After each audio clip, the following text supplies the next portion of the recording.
আসসালামু আলাইকুম এভরিওয়ান। এই গাড়িটা এসে মোটামুটি জাম সারার দিক থেকে মোটামুটি 4 বছরের গাড়িটা ঘুরে পড়া ছিল।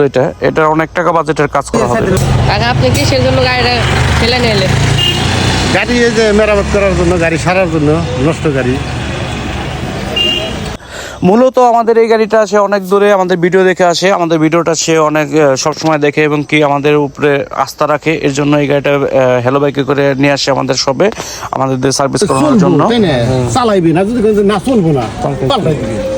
তারপরে এই পুরাটা যদি সেট থাকে এগুলো পুরাটাই টাঙ্কি জং আছে। হ্যাঁ, টাঙ্কিতে জং আছে, জং ছড়াই দিবে না। মানে গাড়ি না আমরা কিন্তু ই করব না, এই যে পাও দিয়ে স্টার্ট দিম না, সেলফি দিমু। মানে একেবারে এর যে সিট মিট মানে চেঞ্জ করে একবার নতুন করে দিবে গাড়িটা। কাকা কিন্তু অবশ্যই এটা সেলফে স্টার্ট দেবে, এটা কিন্তু কিক দিয়ে স্টার্ট দেবে না। এটা মোটামুটি 35 থেকে 40 হাজার টাকা বাজেট দিয়েছি গাড়িটা কাজ করার জন্য। আল্লাহ হাফেজ, ভালো থাকবেন।